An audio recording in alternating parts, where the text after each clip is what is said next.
Doña Sonia estaba en el uso de la palabra, así que la escuchamos. Fue la clave para que Dios hablara a través suyo en esa verdad, en esa dirección, porque Éxodo 20 dice, no te harás figura de cosa que hay en el cielo, ni de nada que haya en la tierra, ni en las aguas debajo de la tierra. Y para mí eso fue como quitarme yo un velo de mis ojos. Y entonces hoy no ha sido fácil, pastor, no ha sido fácil, porque detrás de todo esto vienen sentimientos encontrados, en un momento sentimientos encontrados, sentimientos de duda, sentimientos de ahora qué voy a hacer, ahora que ya conozco esta verdad, ¿qué voy a hacer? Y entonces esa es la razón por la que hoy estoy aquí, por la que mi esposo y yo estamos en una misma dimensión, ¿verdad? Estamos en un mismo buscar, en un mismo sentir, porque nosotros éramos ministros de la Eucaristía por 10 años. Llevábamos 10 años de ser ministros de la Eucaristía, entonces usted podrá entender que hemos tenido, yo digo hemos, porque a través de mí, también mi esposo ha ido, a través de la palabra, Dios nos ha ido hablando muy simultáneamente en cosas que son una verdad. Y solo le pido al Espíritu Santo que nos siga iluminando y que lo siga iluminando a usted. Y muchas gracias por tomarse este momento, pastor. Muchas gracias por este ratito que nos está prestando usted. Muchas gracias. Bueno, hermana Sonia, que el Señor le bendiga. De verdad yo tenía muchas ganas de conocerla a usted porque Rey me había hablado mucho de ustedes y conocía un poquito su situación. Primeramente decirles que el Señor hace todo perfecto. El Señor no se equivoca y tiene un tiempo para cada cosa en la vida. El famoso libro del Eclesiastés dice que hay un tiempo para todo. Un tiempo para nacer, un tiempo para morir, un tiempo para sembrar, para cosechar, para llorar, para reír. Hay un tiempo para todo. Y ahora usted está en un tiempo especial de su vida, porque ha llegado a un conocimiento, ha tenido un impacto con la palabra de Dios. Y la palabra de Dios tiene muchas características, y una de ellas es que es viva, es eficaz, y es como una espada que penetra y no nos deja igual, no nos deja, digamos, indiferentes, sino que golpea nuestras creencias, golpea nuestras tradiciones, golpea todas y cada una de las áreas de nuestra vida. Por lo tanto, lo que yo dije en aquella ocasión acerca de leer la palabra, de escudriñar las Escrituras, se lo digo hoy a usted y se lo digo a todos. La palabra de Dios es la que va a traer luz, es la que va a responder a todas y a cada una de las preguntas y de los interrogantes que ustedes tienen. No cabe la menor duda de que ustedes han sido personas que han estado muy involucradas dentro del seno de la Iglesia Católica, ¿verdad? Por lo tanto, no es fácil comenzar una vida nueva, pero no es imposible, porque como ustedes comprenderán, ustedes no son las únicas personas que han tenido esta experiencia, sino que hay miles y miles de hermanos nuestros a lo largo del mundo que han tenido igual o parecida experiencia a la que usted ha tenido. Ahora bien, vayan con paciencia, no corran, no tengan prisa, no quieran entenderlo todo en 2 días. Ustedes han tardado años en llegar a este punto. Ustedes han tardado años en llegar a este descubrimiento maravilloso de los verdaderos 10 mandamientos. Porque usted sabe perfectamente, y todos los que me escuchan en esta tarde, que los 10 mandamientos, no todos, pero algunos de los 10 mandamientos que nos enseñaron, no eran realmente así. Pero en todas las Biblias del mundo, repito, en todas las Biblias del mundo aparecen los verdaderos 10 mandamientos.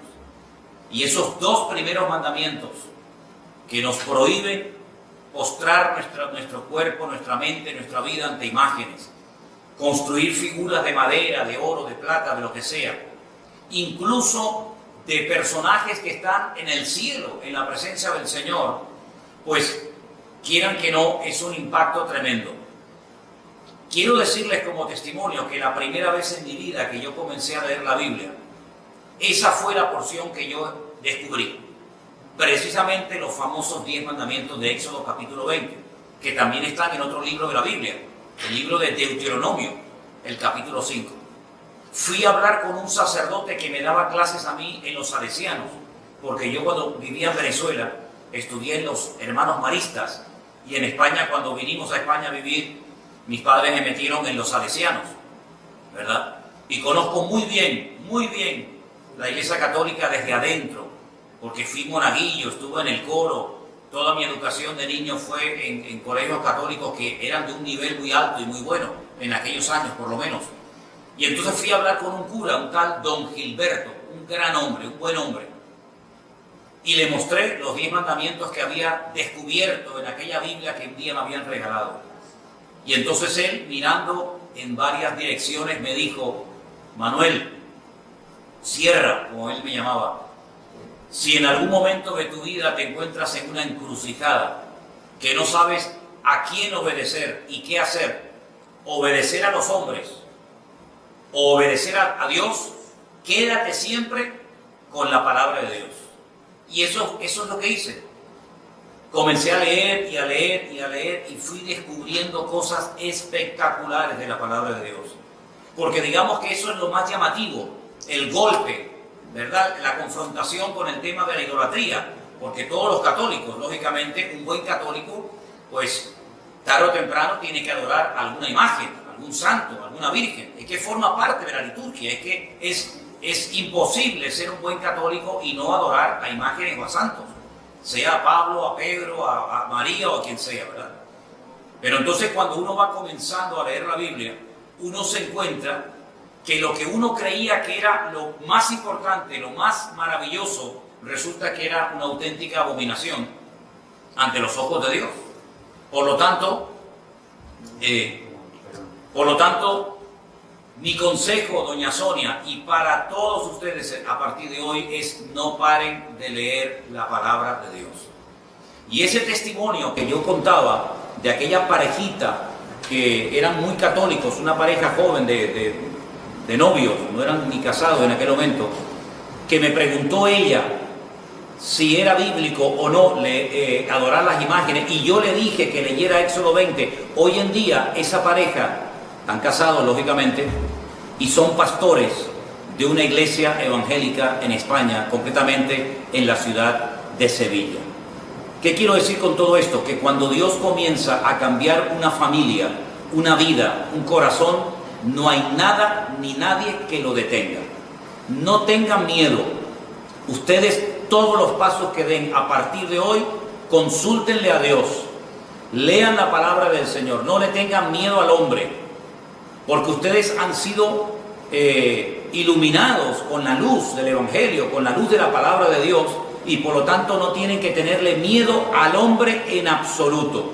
Al que hay que tenerle respeto es a Dios, pero al hombre no hay que tenerle miedo, sea quien sea y se llame como se llame.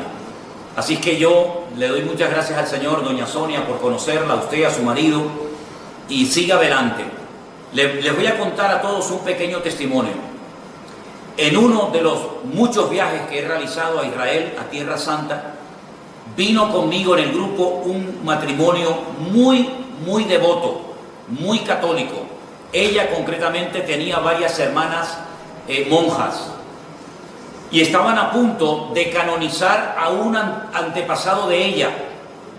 Cuando vinieron conmigo a la ciudad de Jerusalén, los llevé al sepulcro bíblico, al sepulcro que tiene todas las características bíblicas, como dice la palabra de Dios.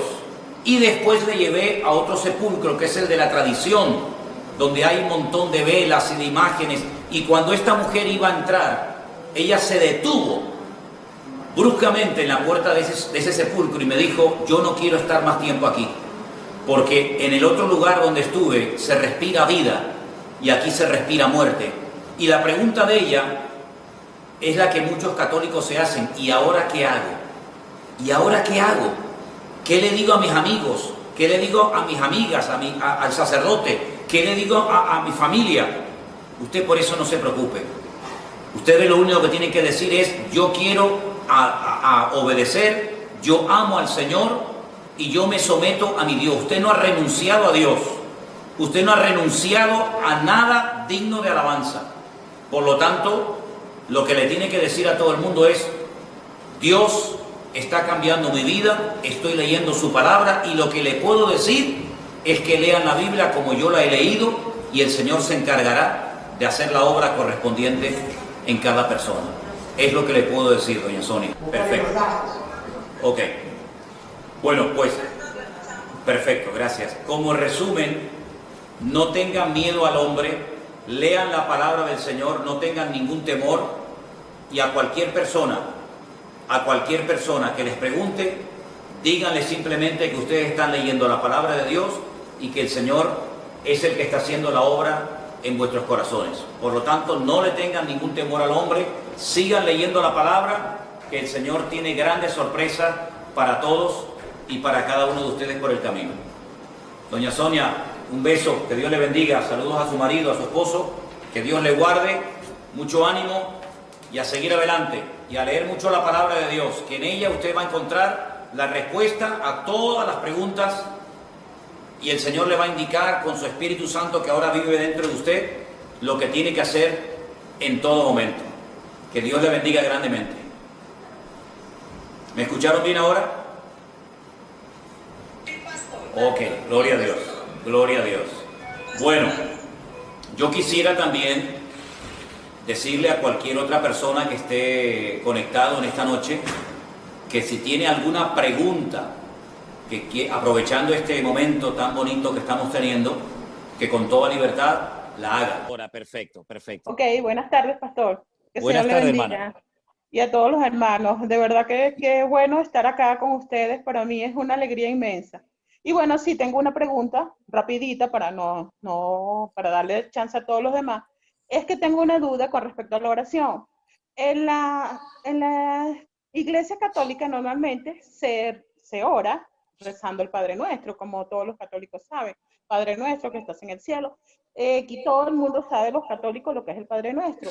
Yo estuve leyendo en Lucas 11, que cuando los discípulos se reúnen con Jesús, igual le preguntan de qué manera ellos podían orar. Y él les dice que oren de esta manera: Padre Nuestro que estás en el cielo. O sea, se repite la misma oración que hacen en la Iglesia Católica. Mi duda es esta: nosotros que ya estamos teniendo una relación directa con Jesucristo, como usted bien lo dice, ¿podemos seguir haciendo esa misma oración o debemos orar como si tuviéramos una conversación con Dios directamente, sin tener que usar tanto palabrerío y tantas cosas que se decían en la otra iglesia, sino como que vaciar tu corazón y decir lo que tú sientes, lo que tú piensas, y Él le irá indicando a uno de qué manera uno va a ir orando, ¿no?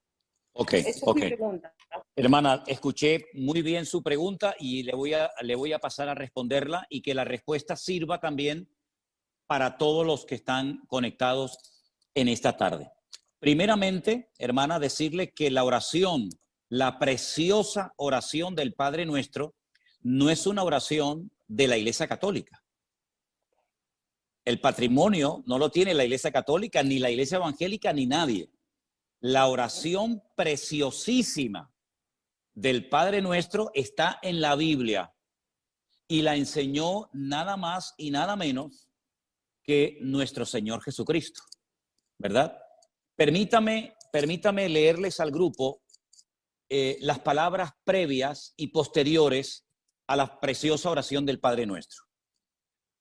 En el Evangelio según San Mateo, por si tienen la Biblia a mano y quieren seguir la lectura conmigo, en el capítulo 6, Mateo capítulo 6, verso 5, dice la palabra de Dios: y cuando ores, no seas como los hipócritas, porque ellos aman el orar en pie en las sinagogas y en las esquinas de las casas para ser vistos por los hombres.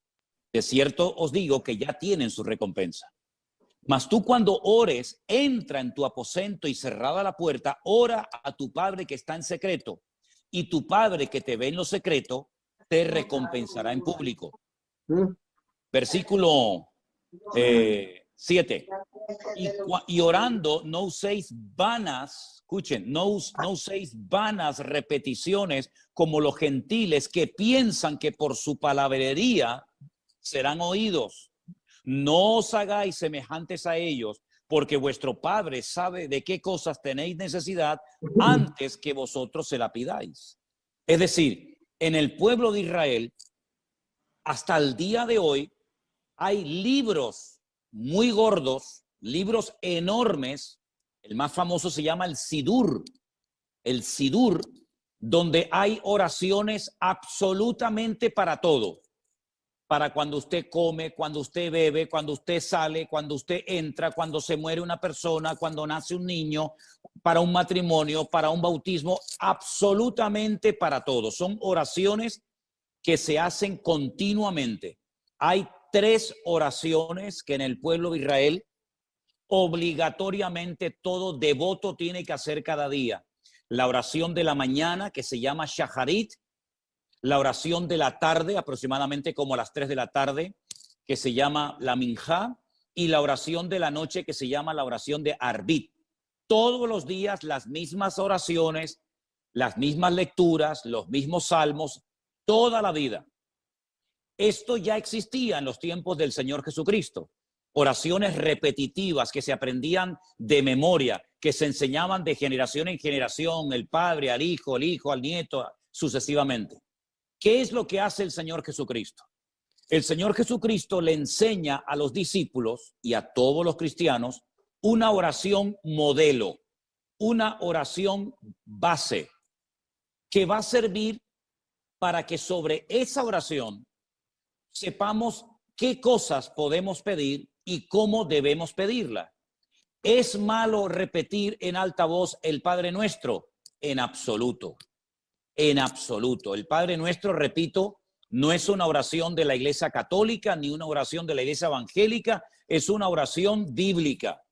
Ahora bien, hay muchas cosas que no incluye el Padre Nuestro, pero como el Padre Nuestro me enseña a pedir ciertas y determinadas cosas, yo puedo pedir por mi familia, puedo pedir por mi salud, puedo pedir por mi país, puedo pedir por un trabajo, puedo darle gracias al Señor por lo que tengo, por lo que he aprendido, por los hermanos en Cristo que estoy conociendo, etcétera, etcétera. Es decir, no está mal repetir el Padre Nuestro en alta voz, en absoluto, pero por favor, no lo hagan, permítame la expresión, como los loros, de una forma ya repetitiva, de memoria, que no sabemos lamentablemente lo que estamos diciendo.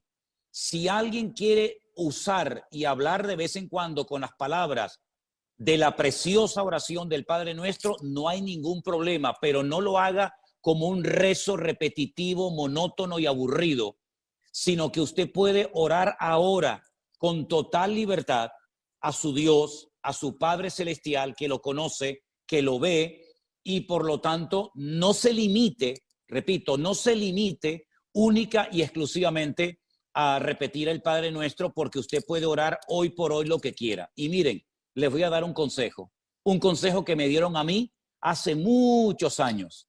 Si usted quiere aprender a orar bien, bíblicamente, utilizando términos bíblicos, oraciones preciosas, lean los Salmos.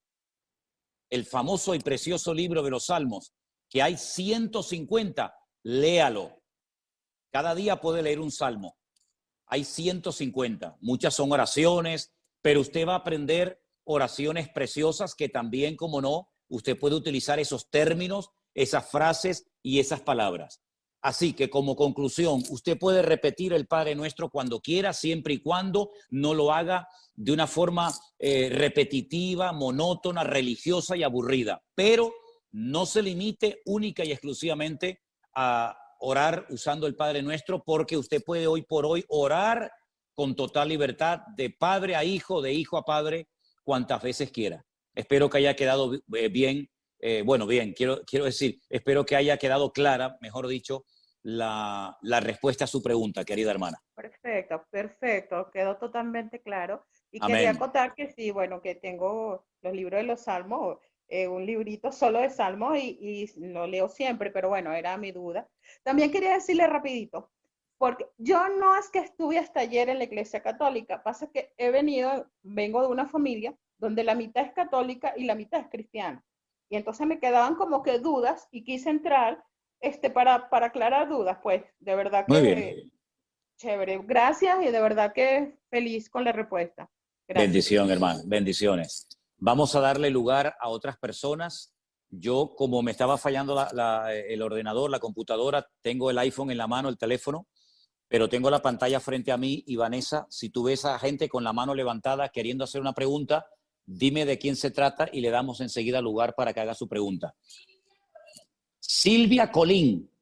Ok, Silvia Colín, por favor, si es tan amable, abra su micrófono y haga la pregunta que usted quiera.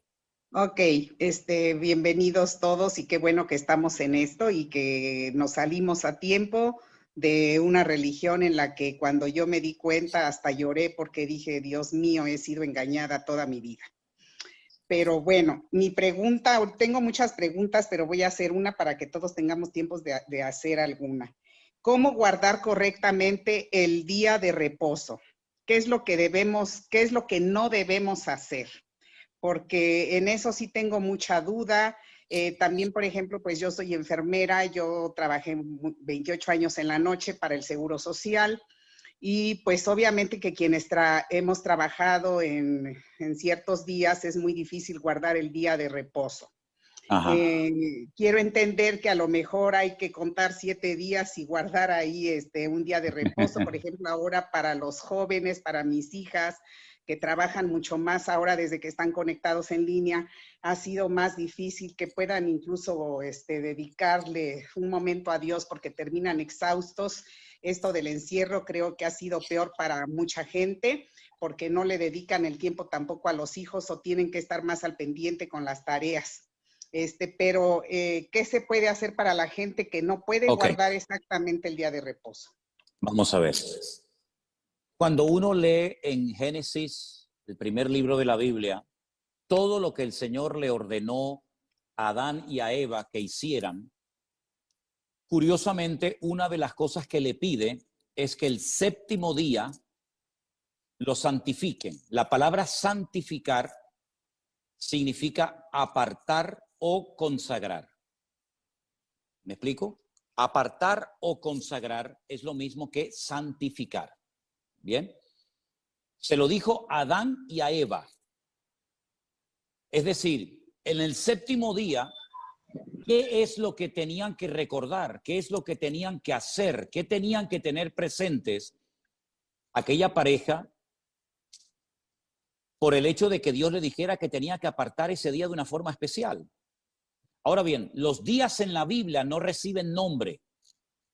Se llama día primero, segundo día, se juntan los números, noten qué interesante, los números ordinales con los números cardinales, no se dice primer día, sino día primero, después segundo día, tercer día, así sucesivamente. El único día de la semana, repito, el único día de la semana que recibe un nombre es el séptimo, que se llama en nuestro idioma el sábado, y en el idioma bíblico la palabra es Shabbat. Shabbat, de la cual procede con las mismas letras, pero cambiando la pronunciación vocálica, la palabra Shebet, que significa sentarse o reposar, cesar actividad, ¿verdad? Cesar cualquier actividad y consagrar o santificar ese día única y exclusivamente para el Señor. Bien, a lo largo de la historia, ningún pueblo guardó ese día de reposo porque se desviaron. Unos comenzaron a adorar a Moloc, a Baal, a Milcón. Solamente el pueblo de Israel, a lo largo de la historia y después de recibir la Torá o la ley en el monte Sinaí por medio de Moisés, recibió la orden y está dentro de los 10 mandamientos de santificar el día de reposo, el Shabbat. No cualquier día, sino el séptimo. ¿Por qué? Porque en el séptimo día Dios cesó su actividad creadora.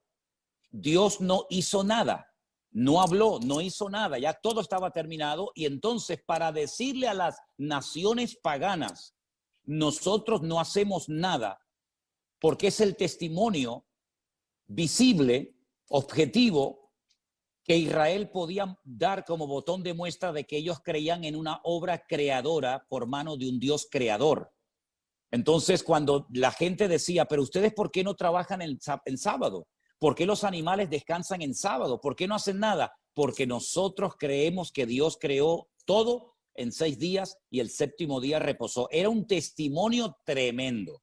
Ahora bien, cuando vamos al Nuevo Testamento y nos encontramos ya con la iglesia, con el cristianismo, uno históricamente sabe perfectamente, y solamente es cuestión de indagar y estudiar un poco, que los cristianos seguían, porque la inmensa mayoría en un principio eran judíos, seguían en las casas, en sus hogares, partiendo el pan. Y uno dice, bueno, partiendo el pan se refiere a que tomaban lo que llamamos la Santa Cena, el pan y el vino. No. Es que todos los sábados, el día de reposo Shabbat, se parte un pan, que es un pan trenzado, y se comparte vino. Todos los días del año que caen en Shabbat, se parte el pan y se toma el vino. Esa ceremonia se llama Kiddush. Se santifica esa ceremonia, ¿vale? ¿Qué fue lo que pasó? Bueno, algún día hablaremos de todo lo que se fue lamentablemente deteriorando con el paso del tiempo y en los muchísimos concilios que se fueron celebrando a lo largo de la historia, se fueron añadiendo y quitando cosas fundamentales que se habían practicado por siglos y siglos. Y una de las cosas que concretamente en el concilio de Nicea, antes del 400 antes de Cristo, concilio de Nicea, estudien eso en Google, por favor.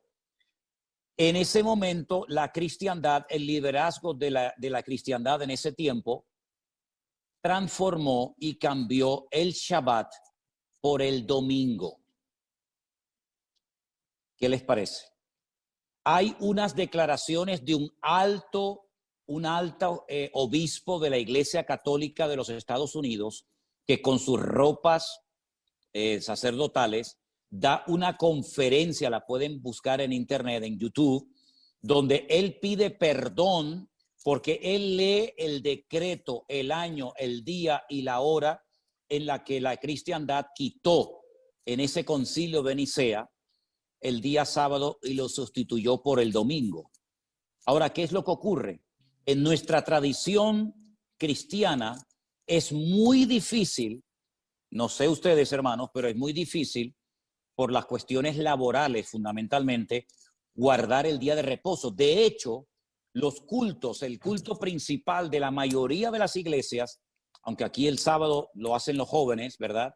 Y en muchas congregaciones, el culto principal es el domingo. ¿Por qué? Porque en el sábado trabaja mucha gente y no vendría nadie al culto. Entonces, por cuestiones de prácticos, por ser prácticos, nos congregamos el domingo. Ahora, en Cristo, todos los días son del Señor. Todos. El problema es que en el paganismo sí le pusieron nombres a los días de la semana. Y uno dice, ¿cómo es eso? El lunes se adoraba a la luna, el martes al planeta Martes, el miércoles a Mercurio, el jueves a Júpiter, el viernes a Venus, el sábado a Saturno y el domingo en inglés es el Sunday. ¿Qué es el Sunday? El día del sol, los adoradores del sol. Entonces, lamentablemente, muy poca gente puede juntarse en familia tranquilamente alrededor de una mesa a tener un día de reposo, en este caso el Shabbat. Ahora, mi consejo es, todos los que puedan, el sábado, pasarlo en familia, comer juntos, con los hijos, con los nietos, orar juntos, bendecirse los unos a los otros, háganlo. Pero por cuestiones prácticas, el venir a la iglesia el domingo no es ningún pecado mortal, es por cuestiones de cuestiones prácticas. Ahora bien, hay ciertos y determinados trabajos, como por ejemplo médicos, bomberos, policías, etcétera, que según las leyes que después establecieron los rabinos a lo largo de la historia, la vida humana está por encima del Shabbat. Es decir, usted si tiene que salvar una vida en Shabbat, lo hace, independientemente de que sea día de reposo. Jesús le dijo una vez a un líder de una sinagoga en Israel, le dijo, tú eres un hipócrita, querido, porque esta hija de Abraham que estaba 18 años atada por Satanás en tu congregación, que no se podía enderezar, tú no orabas por ella, pero sin embargo hoy te has levantado y has desatado tu buey del pesebre y lo has llevado a beber. ¿Cómo es posible que le des más importancia a la vida animal que a la vida humana? Entonces lo que no tenemos es caer en un fanatismo y creer que porque no podemos guardar el día de reposo nos vamos a condenar. No, hay que procurar cumplir con todo dentro de nuestras posibilidades. Pero el día de reposo es fundamentalmente un día de eso, de reposo, de tranquilidad, de sosiego, de calma para estar en familia, estar juntos, cesar cualquier actividad que pueda ser cesada. Y luego el domingo nos juntamos como pueblo de Dios en nuestras iglesias, nuestros cultos, y no hay ningún problema. Pero en Cristo no nos ceñimos única y exclusivamente como Israel a un día de la semana, sino que en Cristo todos los días son del Señor. Y para finalizar, en la carta muy interesante a los hebreos, que la tenemos en el Nuevo Testamento, antes de la carta de Santiago, dice que enseña que Cristo es nuestro reposo, es decir, Cristo es nuestro Shabbat. En Cristo, ese reposo que se representa con un día a la semana, nosotros lo tenemos constante y permanentemente todos los días de nuestra vida. Espero haber respondido a su pregunta, querida hermana. Sí, sí, pastor, y es que como se habla de que la gente no se salva si no guarda el cuarto mandamiento y en eso está el séptimo día, pues digo, hijo. Eso no es verdad. Eso no es verdad. La salvación no se gana por los mandamientos. Permítame ponerles el ejemplo de un joven rico que un día vino al Señor y le dijo, maestro bueno, ¿qué tengo que hacer para heredar, para tener la vida eterna? Y Jesús le dijo, ¿estás cumpliendo con los mandamientos? Y le dijo, sí. Y le dice, pero aún te falta una cosa. Es decir, cumplía con los mandamientos, pero le faltaba una cosa. Luego, por sentido común, simplemente por guardar los mandamientos, no ganamos la salvación de nuestra alma. Porque si fuera por eso, ¿para qué vino Cristo a morir en una cruz? Si cumpliendo con los mandamientos, que tampoco son tan difíciles de cumplir, obtenemos la salvación de nuestra alma, entonces la obra de Cristo en la cruz no era necesaria, nada más lejos de la realidad. La salvación no se obtiene por lo que hacemos, sino por los méritos de Cristo. ¿Ven? Okay. Gracias. Tengo más preguntas, pero bueno, a ver que alguien más haga algo. Ok, gracias hermana, bendiciones. Da su micrófono, Hola. por favor. Hola, buenas tardes, pastor. La verdad Buenas que, tardes. Buenas tardes. Somos una bendecida. Le presento a Carla, mi hijita, que tiene 23 años. Hola, Somos Carla. de Argentina. Hola. Y, ¿cómo es? Somos una bendecida porque todos los días escuchamos el devocional y la verdad que somos una bendecida de tenernos en nuestras vidas, porque gracias a usted hemos interpretado la palabra, hemos tenido mucho conocimiento y nos ha ayudado un montón, porque en la Iglesia Católica jamás leímos la palabra, jamás. Siempre que íbamos a misa nunca la interpretábamos tampoco, pero al tenerla a usted en nuestras vidas somos una bendecida por guiarnos, por ser nuestra guía. Le agradecemos a Dios. Que Dios lo bendiga inmensamente. ¿Me escucha, pastor? Bueno, la pregunta que yo le hice la vez pasada era el tema de la Biblia, porque nosotros tenemos la Biblia católica y ahora tenemos la Reina Valera. Lo que quería consultarle yo, que le consulté la vez pasada, era qué hacíamos con la Biblia católica. Pero usted nos había dicho que había una parte de la Biblia católica que era muy interesante leerla, pero no me acordaba, por eso quería tomar nota para guardar. ¿Cuál era la parte interesante para leer? No se escucha, no lo escucho, no lo escucho. Perdón, había quitado el micrófono. La Biblia católica es una muy buena versión. La Biblia católica generalmente es versión nácar colunga. que son los apellidos de la persona que tradujo la Biblia, igual que la Reina Valera son los apellidos de Cipriano de Valera y de Casidoro de Reina, ¿verdad? Ahora bien, no descarte la Biblia católica, léala todas las veces que quiera, sin ningún problema, sin ningún problema. ¿Qué es lo que ocurre? A veces nosotros en la iglesia o cuando yo hago los devocionales por internet, claro, al yo leer la Reina Valera, yo le aconsejo a la gente que tengan la misma versión para que puedan seguir la lectura. Pero la versión Reina Valera es buena, no hay ningún problema. Ahora bien, ¿cuál es la diferencia? Aunque permítame que le corrija una cosita, hermana. No hay Biblia católica y Biblia evangélica. La Biblia es Biblia. No es ni de los católicos ni de los evangélicos. Hay una sola Biblia. ¿Ok? Okay. Ahora, ¿qué ocurre? Mire, en el Concilio de Trento, antes mencioné el de Nicea, ahora les voy a mencionar otro. Siglo XVI, Concilio de Trento, tomen nota. La Iglesia Católica hizo muchos cambios, quitó, puso muchas cosas, y una de las cosas tremendas que ocurrieron en el famoso Concilio de Trento fue que la Iglesia Católica decidió añadirle 7 libros más al canon de la Biblia. Es decir, lo que ya estaba establecido por siglos y siglos y siglos. Fíjese, le estoy hablando del siglo XVI. Luego habían pasado ya muchos siglos después de Cristo, ¿verdad? Le añadió 7 libros de historia judía. Algunos de esos libros se llaman Baruch, Sabiduría, Tobías, Primera y Segunda de Macabeos, ¿verdad? En total 7 libros. 7 libros de historia. Usted dice que es de Argentina, ¿verdad? Sí, de Argentina, pastor, sí. Imagínense que en la Biblia añadieran historia de la República Argentina. Y que la agregue. Es una historia interesante, pero que no tiene nada que ver con lo que el Señor ya había puesto en su palabra. Entonces yo recomendé en un momento la lectura de los libros de Primera y Segunda de Macabeos. Y voy a dar una pequeña explicación para explicarles el por qué lo recomendé. En el Antiguo Testamento, la Biblia está dividida en 2 partes. Antiguo Testamento, es decir, antes de Cristo. Nuevo Testamento, después de Cristo. Bien. En el Antiguo Testamento, a través del profeta Daniel, el Señor profetizó que en el futuro vendrían 4 imperios que harían cosas tremendas contra el pueblo de Israel. Esos 4 imperios eran el imperio babilónico, el imperio de los medos persas, el imperio griego y el imperio romano. Si ustedes leen el Antiguo Testamento van a encontrar muchas cosas del imperio babilónico y también muchas cosas interesantes del imperio medo-persa, pero no va a encontrar ninguna información del imperio griego.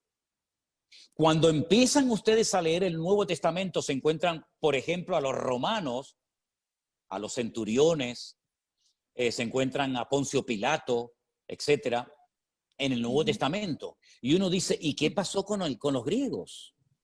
No están en la Biblia. ¿Por qué? Porque entre el último libro del Antiguo Testamento y el primero del Nuevo Testamento hay 400 años de silencio. No se cuenta nada. No pasó nada. Claro que pasaron muchísimas cosas. Por ejemplo, la historia de Alejandro Magno, la historia del imperio griego.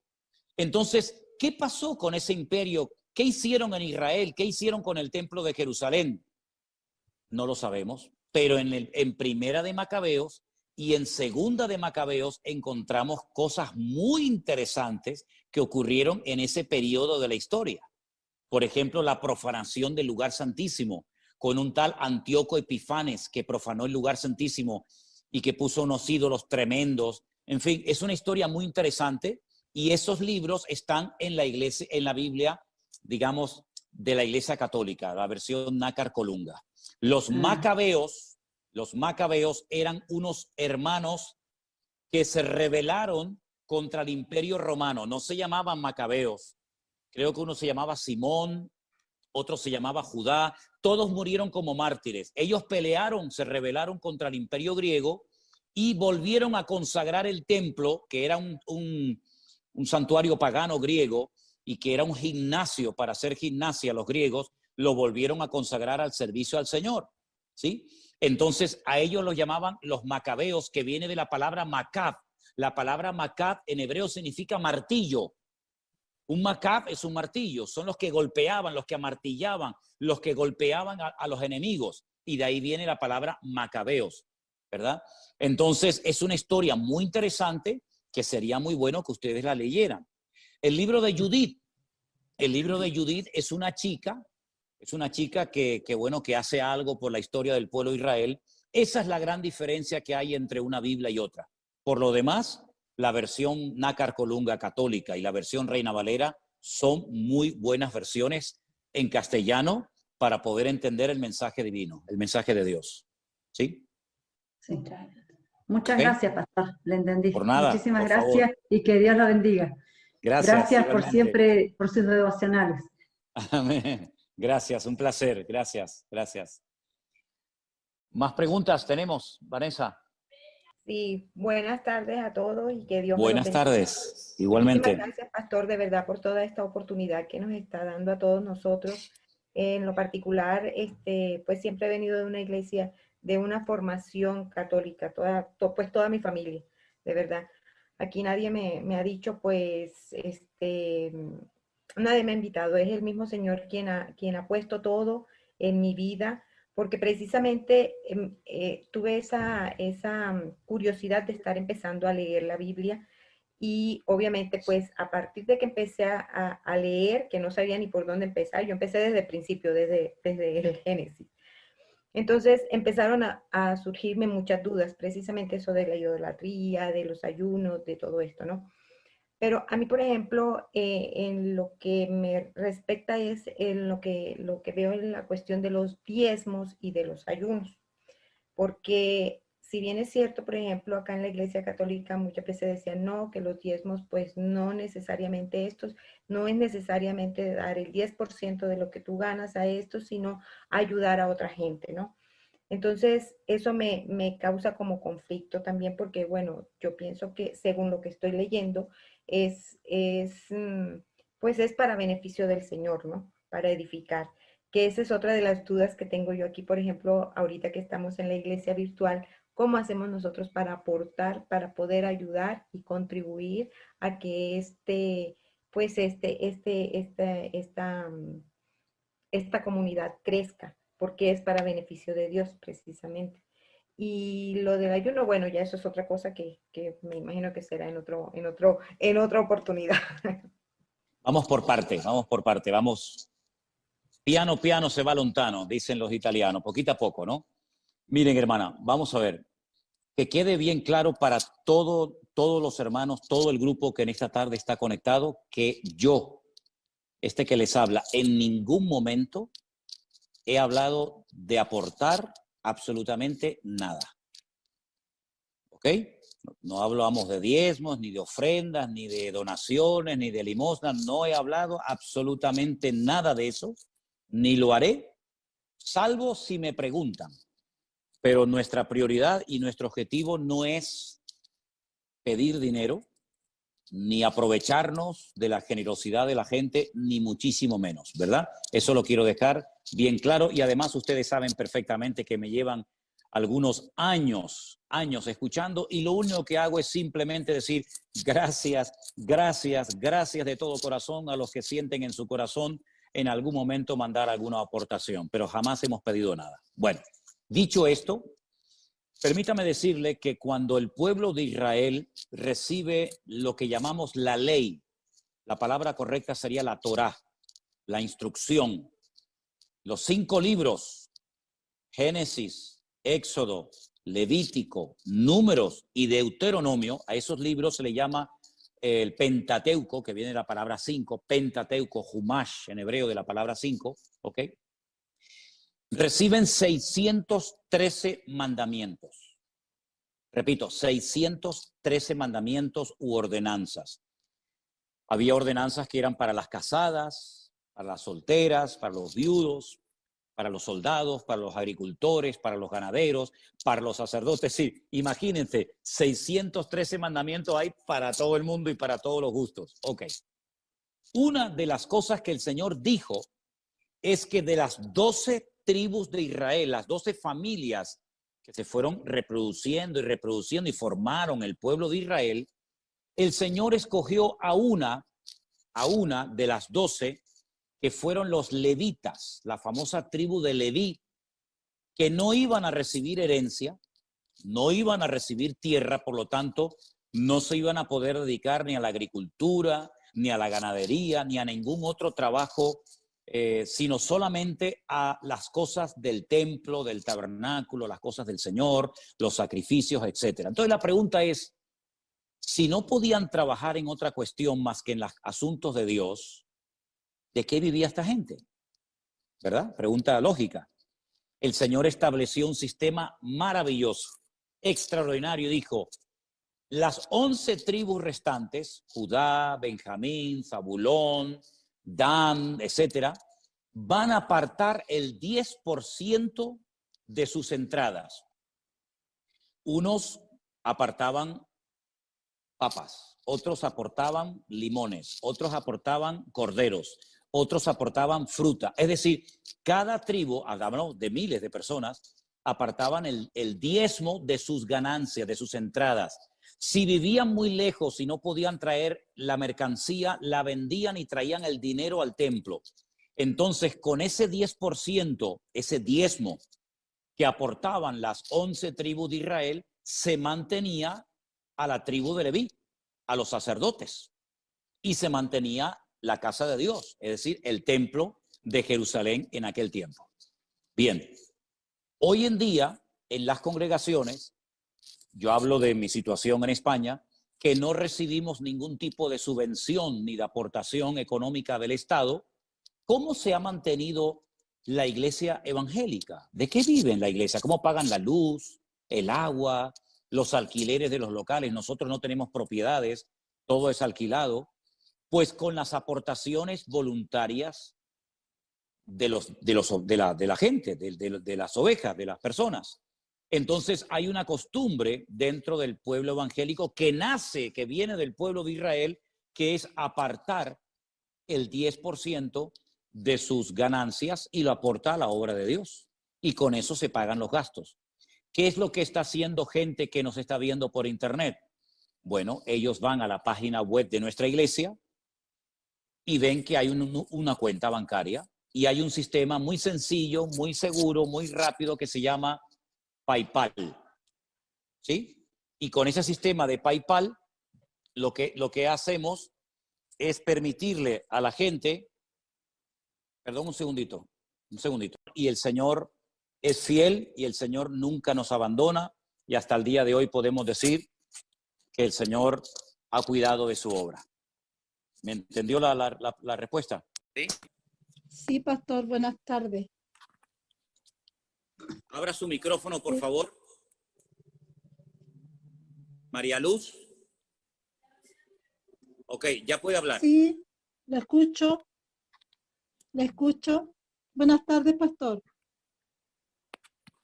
¿Me escucha? Le escucho perfectamente, hermana. Adelante. Ya. Buenas tardes, muchas bendiciones para todos.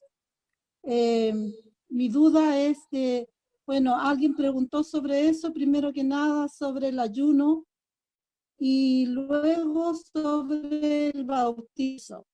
Ya, alguien por ahí, hermano cristiano de otra parte, sí me decía de que yo me tenía que bautizar luego ya. Entonces yo le dije que una vez la había escuchado a usted, que usted decía que, como dijo delante, piano, piano. Quiero conocer bien, quiero aprender de la palabra, quiero ir poco a poco aprendiendo todo lo que es el cristianismo y lo que me diga el Señor. Entonces, no estuve un poco de acuerdo con esa persona porque como yo siempre fui católica, toda mi familia fue católica, y siempre dije de que si algún día el Señor me llamaba, yo quería hacer las cosas bien. Entonces, estoy en eso, estoy aprendiendo y yo quiero saber si estoy errada en lo que yo pienso. Por eso mi pregunta iba ya hacia lo del bautismo, pastor. Ok, hermana. Escuché su pregunta perfectamente y se la voy a responder. ¿Usted me está escuchando bien a mí? Sí. Ok, mire, hermano, vamos a ver. Cuando uno va a la palabra del Señor, que es a donde siempre tenemos que ir a ver qué es lo que el Señor manda, a ver qué es lo que el Señor ordena, uno se encuentra que hay gente en el Nuevo Testamento que se bautizaba. Y entonces uno dice, bueno, ¿cómo se bautizaba la gente? ¿Cómo hacía la gente en la Biblia para bautizarse? Vamos a ver cómo lo hizo el Señor Jesucristo. Uno se encuentra al Señor Jesucristo, que no es un niño, sino ya es una persona adulta, que va caminando por su propio pie a un lugar donde hay un tal Juan el Bautista que está bautizando a la gente en el río Jordán. Entonces uno dice, qué curioso que el Señor Jesucristo, que es nuestro ejemplo en todo, ¿verdad? El Señor Jesucristo es nuestro ejemplo en todo. Sus padres, José y María, no lo bautizaron cuando era un niño pequeño, sino que él a la edad de 30 años se bautiza, lo bautizó Juan el Bautista, y después, como saben ustedes, se va al desierto y está ayunando un montón de días hasta que él comienza su ministerio. Bueno, después cuando el Señor Jesucristo 3 años después termina con su precioso ministerio, reúne a sus discípulos y les dice, id por todo el mundo y predicad el evangelio. El que creyere, escuche bien el orden, el que creyere y fuere bautizado, es decir, que él lo que quería es que la gente que se fueran a bautizar supieran lo que están haciendo.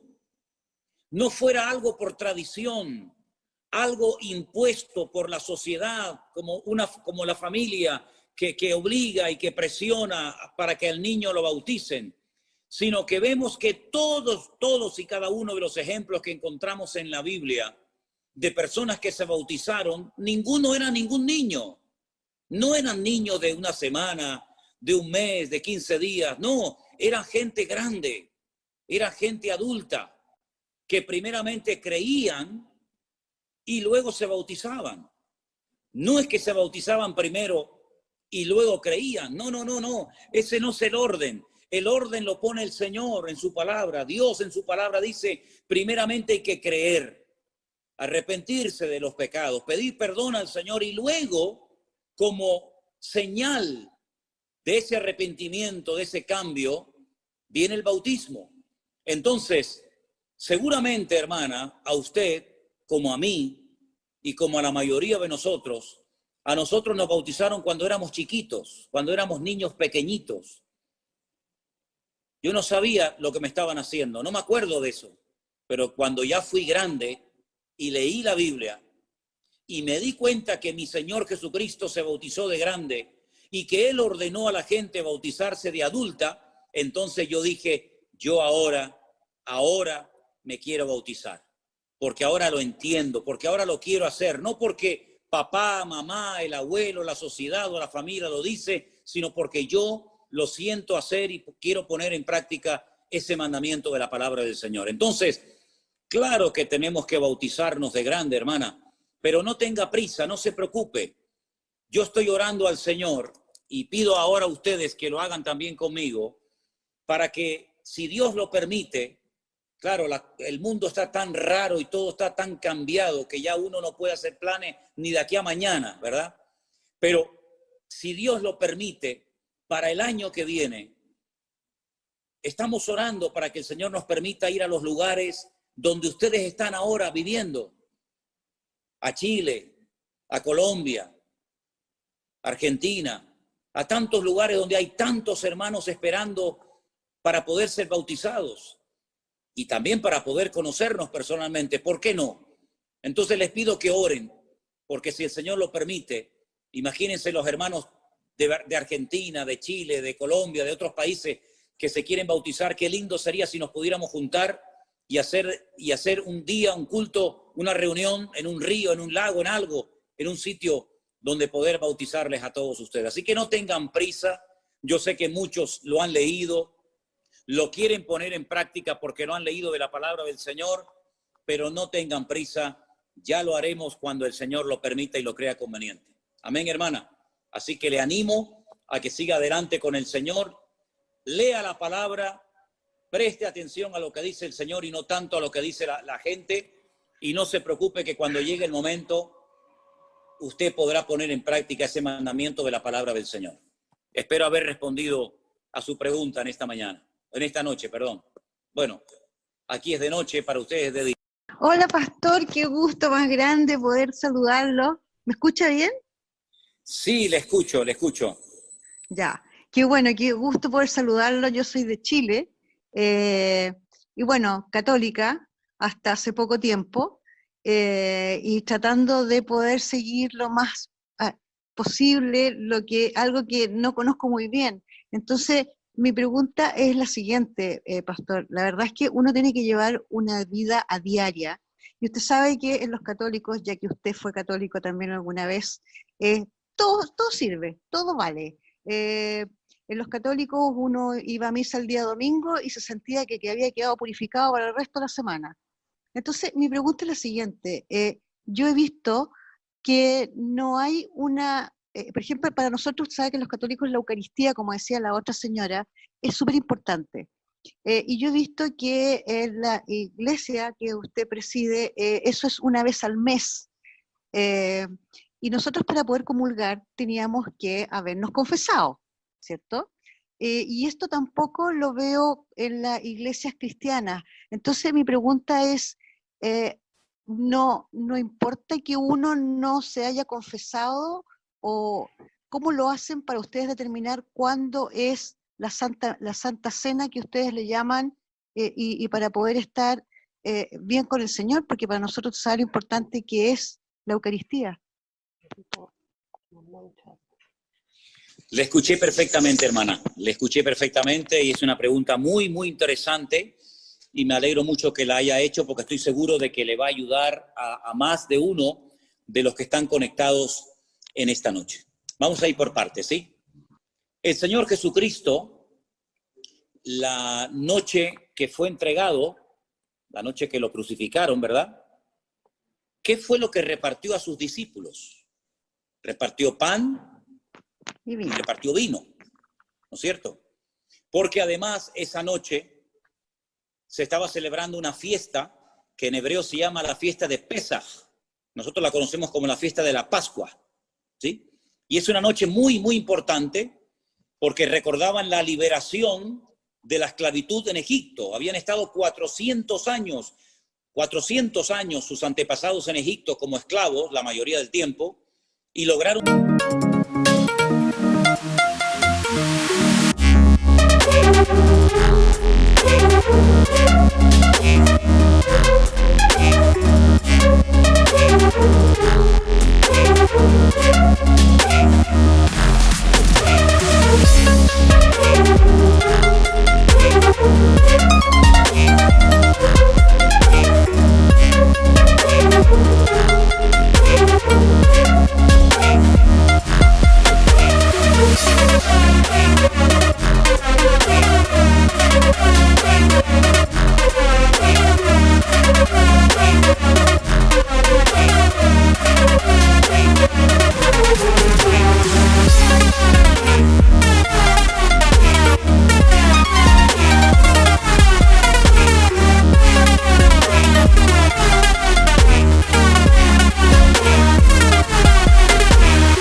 congregación le damos pan, sino que todos somos iguales delante de Dios y todos tomamos pan y todos tomamos vino. Dice la Biblia que cuando se va a participar de la Santa Cena o del pan o del vino, de la comunión, llámelo como quiera, uno tiene que examinarse, uno tiene que probarse a sí mismo.